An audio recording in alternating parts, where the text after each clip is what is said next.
এরকম 500 বছর পর পর একটা একটা সরিষার দানা খাইতে খাইতে আমার দুনিয়াময় গুলো একদিন না একদিন শেষ হবেই হবে। কিন্তু আল্লাহ রাসূল বলে আখিরাতের জিন্দেগি শুরু আর কোনদিন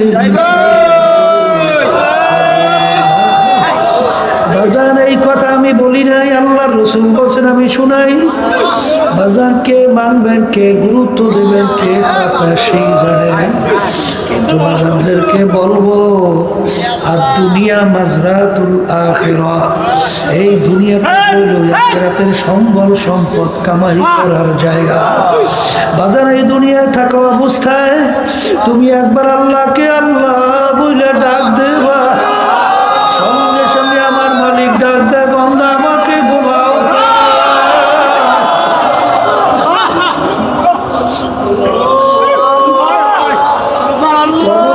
শত শত বছর আমার আল্লাহকে ডাকবা, একবার আমার মালিক তোর ডাকে সারা দিন। দুনিয়াদার পাগল আমার বাবারা, কার প্রেমে পড়ছো, কার মহব্বতে পড়ছো, কোন সম্পদের পিছনে পড়ছো, কোন গাড়ির পিছনে পড়ছো, কোন বাড়ির পিছনে পড়ছো, আরে কোন সভাপতি, কোন সেক্রেটারি, কোন মেম্বার, কোন এমপি, চেয়ারম্যান, কোন কাহারে কিসের পিছনে পড়লি, একটু মাঝে মাঝে চক্ষু বন্ধ করো, মুরাকাবা করো, তারপর বিদায় নিয়ে মাওলার কবরে রওনা করো। আজান ফরিদপুর গেছিলাম, একজন আমাকে বলে, হুজুর এলাকার ভিতরে বড় ধনী হুজুর মারা যাওয়ার পরে যত অন্ধকার হয়ে আসতেছে, ঘরের ভিতর থেকে ডাক দিয়া বলে রাত্রে ঘরে রাখা যাবে না, ছোট ছোট বাচ্চারা মরার লাশ দেখলে ভয় পাই না।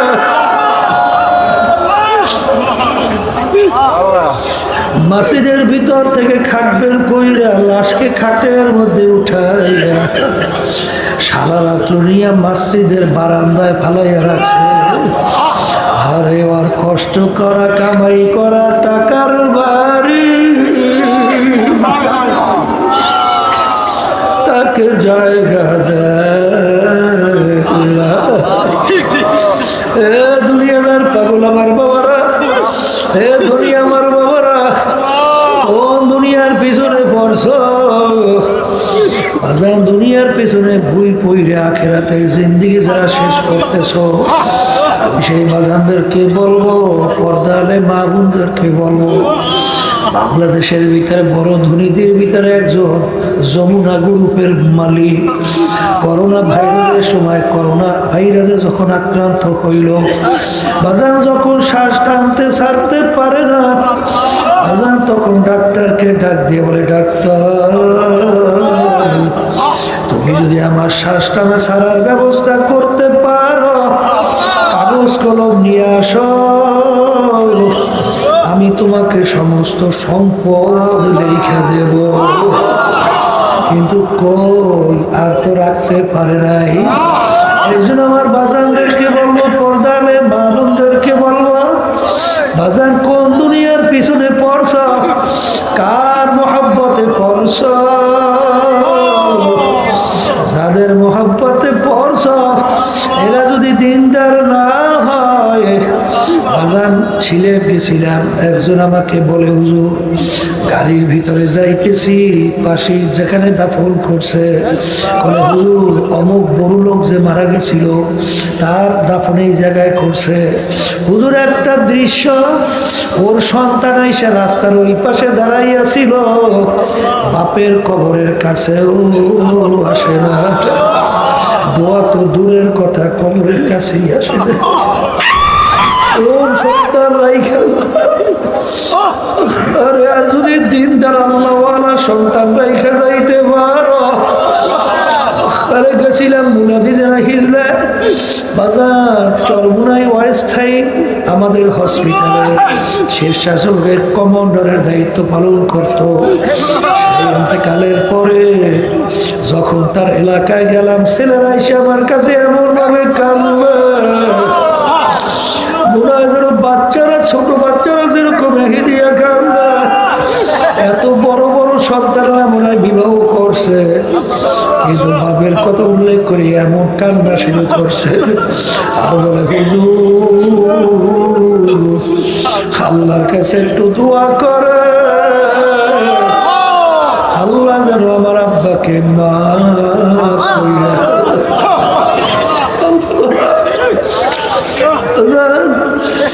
কার জন্য জীবন শেষ করো?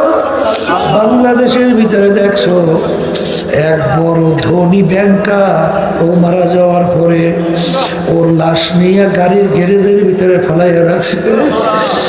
আরে ওর দুই ছেলে বাজান বাপের দাফন কাপড়ের ব্যবস্থা না কইরা বাজান বাপের রাইখা দেওয়া সম্পদ নিয়ে মারামারি করে, কাটাকাটি করে, ঝগড়াঝাটি করে। ওদিকে বাপের লাশ পুইলা উঠছে, বাজার দাফন কাপড়ের কোনো খবর না। এলাকার লোকজন সাদা ধইরা তারপর বাপের বাজার দাফন কাপড়ের ব্যবস্থা করলো। এ দুনিয়াদার পাগল আমার বাবারা, ওই সন্তান কি বানাইয়া রাইখা যাইতে আসো? এই সম্পদ কার জন্য রাইখা যাইতেছ? বাজার আসলে চিন্তাও নাই, চেষ্টাও নাই, চোখেও পানি নাই। আমার দুনিয়ার মোট 4 জন লোক রাজত্ব করছিল। 4 জনের ভিতরে একজন বাদশা সেকান্দার বা ইস্কান্দার বাদশা ইন্তেকালের আগে ওসিয়াত করলো, আমার মৌতের পরে আমাকে গোসল করাইয়া কাঠের ভিতরে উঠাইয়া কাপড় পরাইয়া আখারে হাত ধরে একটু বাহিরে রাইখা শহরটাকে ঘুরাইয়া তারপর আমাকে দাফন কইল। তিনি দুনিয়ার থেকে বিদায় হওয়ার পরে খাটের ভিতরে উঠাইয়া হাত ধরে বাহিরে রেখে শহর ঘুরায়। যারা বোঝে না তারা বলে, দেখছো বাদশা আজীবন আমাদের থেকে খাজনা ট্যাক্স নিল, এখন মরার পরেও কেমন হাত পাইতে আছে, মরার জন্য বাদশা আমাদের থেকে খাজনা এবং ট্যাক্স চায়। বিজ্ঞ আলেমরা বলো, বোকারা তোরা তো বোঝো নাই, বাদশা সেকান্দার ইন্তেকালের আগে ওসিয়াত করছিল হাত বাহিরে রেখে ঘুরাইয়া দাফন করার জন্যে। তিনি তামাম দুনিয়ার মানুষকে বুঝাতে চায়, এ তামাম দুনিয়ার মানুষেরা, আমি বাদশা সেকান্দারের মতো এত বড় বাদশা মনে হয় দ্বিতীয়বার কেউ হইতে পারবে না। তামাম দুনিয়ার বাদশাই করলাম, কিন্তু আমি যখন কবরে রওনা করলাম একেবারে 2টা খালি হাত দিয়া কবরে রওনা করলাম, আর কিছু দিতে পারলাম না। হাকিকত সে তো দুনিয়া খবর দুনিয়া কি নজর হে দুনিয়ার পাগল আমার বাবারাও পর্দালে মা বোনেরা, কোন সম্পদের পিছনে পড়ছো, কোন ক্ষমতার পিছনে পড়ছো, কোন সম্মানের পিছনে পড়ছো? ডাকাইতের দলের সর্দার, ওর কত পাওয়ার, ওর দলীয় লোক যদি কোনো অন্যায় করে অনেক সময় গুলি কইরাও মাইরা ফালায়। বাজান অনেক সময় কত ধরনের শাস্তি প্রয়োগ করে। ওই মাতুব্বাড়ি সর্দারি কতক্ষণ পুলিশের হাতে অ্যারেস্ট হওয়ার আগ পর্যন্ত, যখন পুলিশের হাতে অ্যারেস্ট হইয়া যায় ওকে ধইরা লাইঠায় বুক দিয়া পাড়ায় হাড্ডি গুডি ভাইগা ফালায়। কোথায় ওর সারগিরি, কোথায় ওর সর্দারগিরি? ঠিক দুনিয়া খোলা চক্ষু আমার বড় লোক বাবারা, ক্ষমতা সম্পন্ন বাবারা, হে সম্মানিত আমার বাবারা, আজকে চক্ষু খোলা দুনিয়া ধরাকে যারা সরা জ্ঞান মনে করো না, এত বাহাদুরি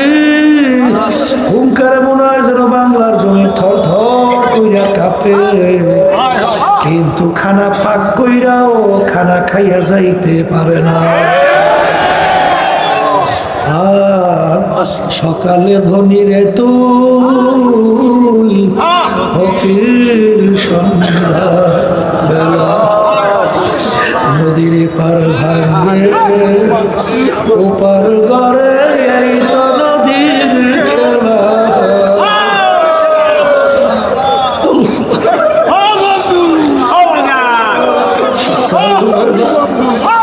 ধনী রে তুই, ফকির সন্ধ্যা বেলা।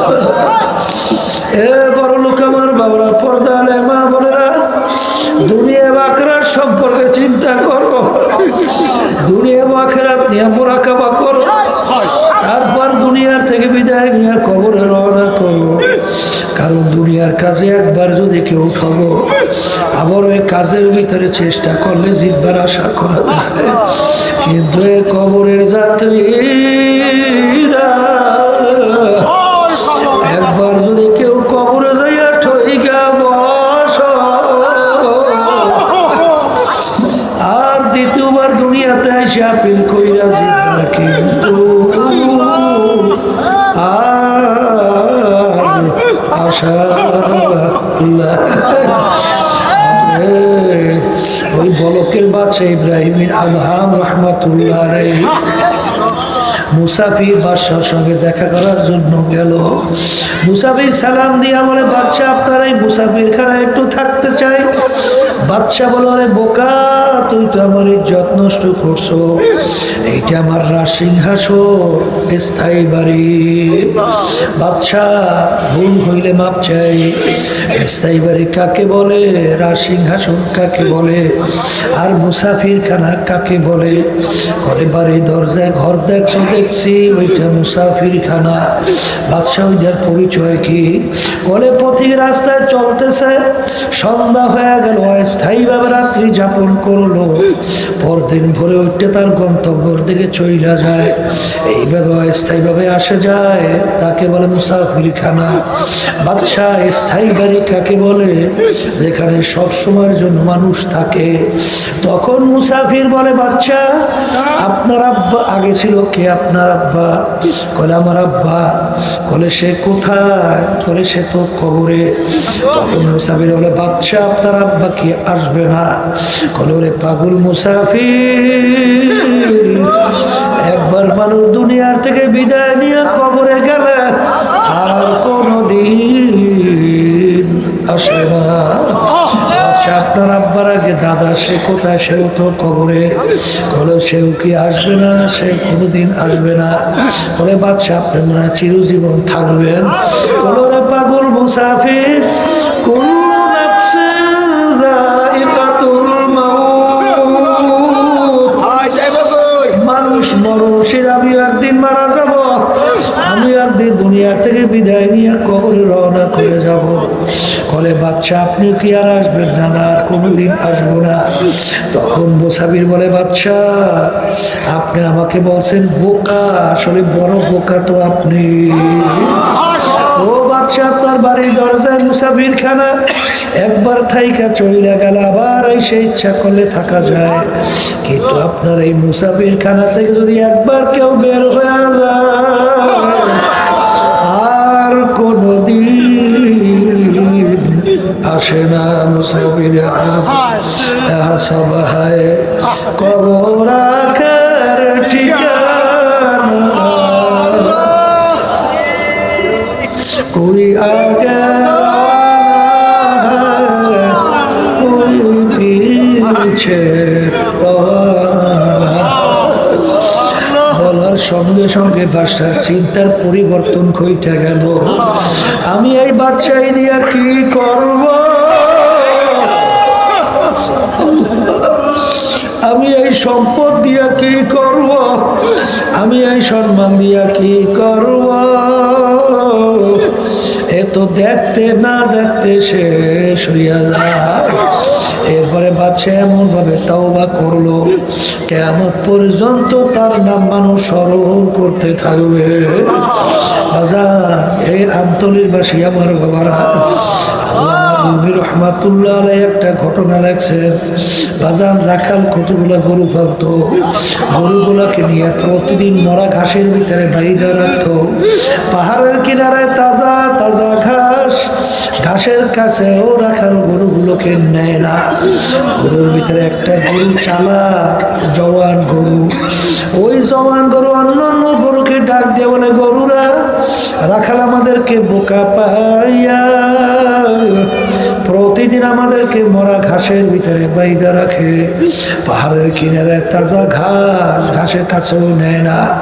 আজকে যখন আমাদের গলার থেকে রাখাল রশি ছাড়বে, আমরা কেউ রাখালের সঙ্গে যাব না, তাজা ঘাস খাইতে পাহাড়ের কিনারায় যাব। তাজা গরু ডাক দিয়া যখন বলল, অন্যান্য গরুরা বলে, গরুরা রাখাল আমাদেরকে ভালোবাসে বিধায় তাজা ঘাসের কাছেও নেয় না, পাহাড়ের কিনারায় বড় বড় অপেক্ষা করে, তুমি যাবা তোমাকে ধরবে, সিনা পাইরা খাবে, এই জন্য আমাদেরকে পাহাড়ের কাছেও নেয় না। আজান রাখাল রশি নিয়ে আসলো, সব গলায় রশি গরু লাগাই, জওয়ান গরু রশি না লাগাইয়া লাজ উপরে উঠাইয়া পাহাড়ের দিকে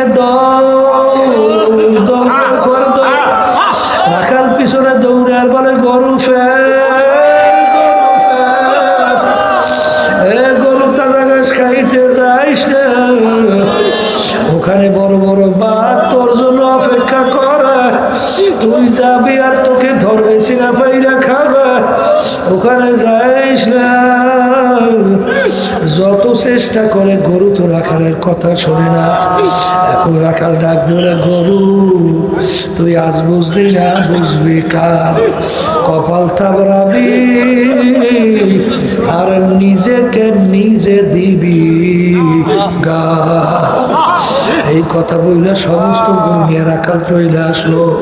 তাজা গরু ঘাস পাইয়া আনন্দে খায় আর অন্যকে গালি দেয়, এই বোকার আমার কথা মানো নাই, এখন এই মরা ঘাস আমি কত সুন্দর তাজা ঘাস খাই। ওদিকে 3 দিন পর্যন্ত একটা বাঘ মাওলার দরবারে পেটের ক্ষুধা কান্দে, বলে, আমার দয়ার মালিক, তুমি আমাকে বানাইছো, তুমি কি আমাকে খোরাকি দিবা? বাঘের দোয়া মাওলায় কবুল করে ফেললো। পিছনের দিকে তাকাইয়া দেখে তাজা গরু ঘাস খায়, মাওলার দরবারে শুকরিয়া আদায় করলে আজ তাও বাইরা সিনা পাইরা যখন রক্ত শুরু করলো, গরু আফসোস করে,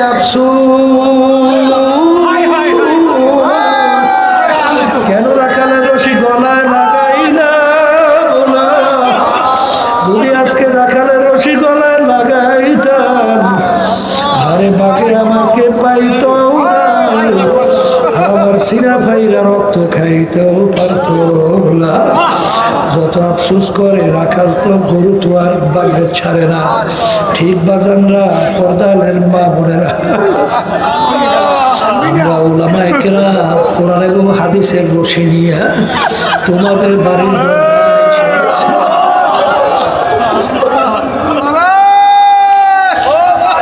এখনো কপাল ভালো, আরে দুনিয়া আনন্দ ফুর্তি পাইয়া, আরে যুবক ছেলেরা মেয়েদের সঙ্গে আড্ডায় মজা পাইয়া, মেয়েরা ছেলেদের সঙ্গে আড্ডায় মজা পাইয়া, ঘুষ সুদে মজা পাইয়া, শীতের রাত্র ফজরের সময় ল্যাপ কম্বল দিয়ে লাইট চাই না ঘুমাও, বাজার ফজরের সময় মুয়াজ্জিন আযান দেয়, ল্যাপ কম্বল ফালাইয়া মজা চাইরা যাও না। আরে সুদ খাও, চিত্ত বিনোদন বিভিন্ন ধরনের আনন্দ ফুর্তি চালাও, এই মজার ঘাস খাইও না। কোরআন এবং হাদিস অনুযায়ী আমরা দেখি, আল্লাহ ওই আল্লাহর বান্দা বান্দি জাহান্নামের কিনারায় বসে খেলা করে, ওদিকে আমার মাওলার হুকুমের অপেক্ষায় আজায় সালাতু ওয়াস সালাম হাত পাইতে দাঁড়িয়ে অপেক্ষা করে।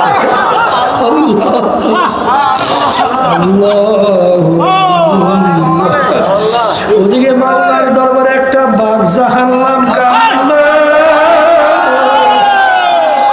আমার দয়ার মালিক তুমি আমাকে বানাইছ, তুমি কি আমাকে খোরাকি দিবা? আল্লাহু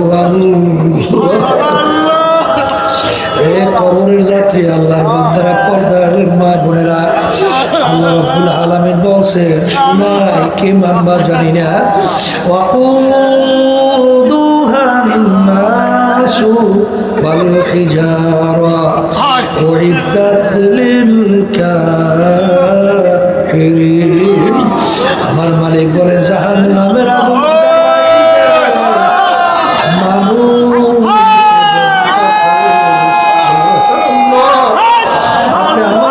সবাইকে মাফ কইরা দিয়ে, আসলে তোমার আমার চিন্তাও নাই, চেষ্টাও নাই, চোখেও পানি নাই। ওদিকে বাজার মুসা আলাইহিস সালাম রওনা করলেন, পথের পাশে দেখে একটা পাথর যার যার কাঁদতেছে। সালাম বলে পাথর তুমি কেন কাঁদো? নবী কোথায় রওনা করছেন? আল্লাহর সঙ্গে দেখা করার জন্য। নবী তো আমার কথা আমার মালিকের কাছে বললেন, মালিক পাথর তোমার ভয়, তোমার জাহান্নামের ভয়। কাঁদতে কাঁদতে নহরি কইরা দিছে, পাথর তোমার জাহান্নামের আগুন থেকে মারছে। বলে মালিক পাথর তোমার ভয়, কাঁদতে কাঁদতে নহরি করছে, জাহান্নাম থেকে মারছে। আল্লাহ রাব্বুল আলামিন বলেন, হে জামানার নবী মুসা, পাথরকে তুমি জানাইও ওই পাথরকে আমি জাহান্নামের আগুনে মুসা আলাইহিস সালাম আসলেন, পাথরকে বলে পাথর তোর কপাল ভালো, আমার মালিক তোর কান্না কবুল করছে, তোকে জাহান্নামের আগুনে জ্বালাবে না। পাথরের কান্না বন্ধ হয়ে গেল। কিছুদিন পরে নবী যখন ওই পথ থেকে আবার রওনা করলো, দেখে পুনরায় আবার পাথর কান্দে। নবী ডাক দিয়ে বলে, পাথর তুই কি আমার কথা বিশ্বাস করো নাই? পাথর বলে, নবী গো আপনার কথা বিশ্বাস করছি, কিন্তু আমি পাথর চিন্তা কইরা দেখলাম, আমি পাথর যদি না কাঁদতাম আপনার নজরে আমি পড়তাম না, আপনার নজরে আমি পাথর যদি পাথর বুঝে জাহান্নামের আগুন থেকে মাপ পাইতাম না। যেই কান্নার উসিলায় আমি পাথর জাহান্নাম থেকে মাপ পাইলাম, আমি পাথর ঠিক করছি, ওই কান্না আমি আর কোনোদিন ছাড়ব না। কবরের যাত্রীরা, পর্দারের মা বোনেরা, একটা পাথর যদি আমার মাওলার ভয়, মাওলার জাহান্নামের ভয়, কাঁদতে কাঁদতে যদি নহর জারি করতে পারে, তোমার আমার দিল কি পাথরের চেয়েও শক্ত হইয়া গেল? তোমার আমার গুনার কথা মনে কইরা, জাহান্নামের কথা মনে কইরা, তোমার আমার কেন চোখে পানি আসে? এই আল্লাহর বান্দারা, পর্দারের মা বোনেরা, আজকে দুনিয়ার ভিতরে স্বাধীনতা পাইয়া ধরাকে সরাগান মনে করো না। হাজার সম্পদ পাইয়া, টাকা পাইয়া, ক্ষমতা পাইয়া, সম্মান পাইয়া, দলের নেতা নেত্রীর গরমে যারা ধরাকে সরা জ্ঞান মনে করো না। আমি সেই বাজারদেরকে, পর্দারের মা বন্ধুকে আমি শুনে রাইখা যাই, কে মানবা তা জানি না। আমার মালিক কুরআনুল কারীমের ভিতরে বলছেন, ইয়াউমা নাদউ কুল্লা উনাসিন বিইমামিহিম, কিয়ামতের ময়দানে আমার মালিক প্রত্যেকটা মানুষকে তার দলের নেতা নেত্রীর সঙ্গে ডাকবে। তাই আমার মালিক বলবেন, তোর দলের নেতা নেত্রী যেদিকে যায় ওদের পিছনে পিছনে সেই দিকে যা। কথায় আমার মালিক বলছে, তোর দলের নেতা নেত্রী যেখানে জায়গা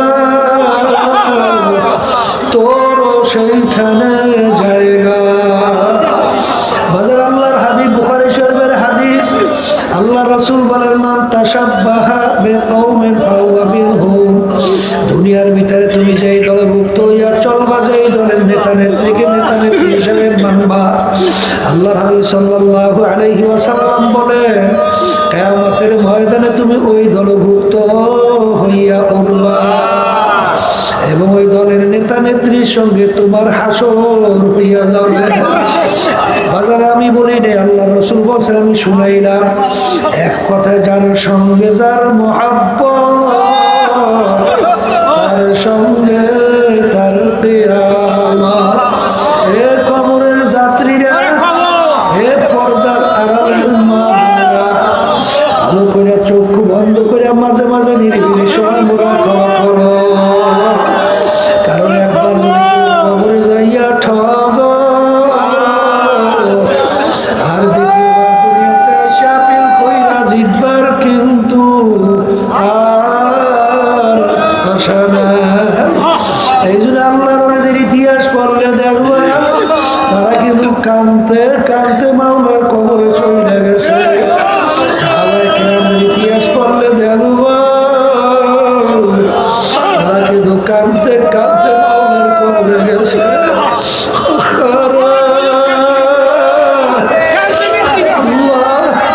আমার দাদা রহমাতুল্লাহি আলাইহি, তার কথা শুনছিলাম ইন্তেকালের আগে আগে, চোখের উপরে বৈশা পাশে কবরস্থান। বাজার তাকাইয়া তাকাইয়া পোলাপানের মতো করে চিল্লাইয়া কান্দে, গাল বাইয়া বাইয়া দাঁড়ি ভিজা ভিজা পানি পড়ে, আর মালিকের দিকে ফিরা ফিরা করে ছুড়ে ডাকে আর বলে, হে আমার দয়ার মালিক, আমাকে মাই করো। ওই অন্ধকার কবরে আমি একা কেমনে থাকবো? ওই কবরে তো কেউ নাই, ওই কবরে আমি একা কেমনে থাকবো? তোমার বাবারা কবরের যাত্রীরা মাঝে মাঝে চক্ষু বন্ধ করে নিরিবিলি একটু চিন্তা করো, এমন ঘরে যাইতে হবে যে ঘরে নাই বাতি, এমন ঘরে যাইতে হবে যেই ঘরে নাই বাতি, এমন ঘরে থাকতে হবে যেই ঘরে নাই শান্তি। আল্লাহুম্মা হে ঘরের লোকেরা হাত উঠাও,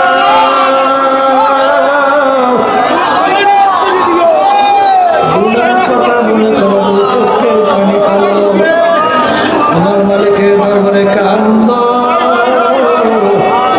আর মাপ চাও। যদি কান্না না আসে মনকে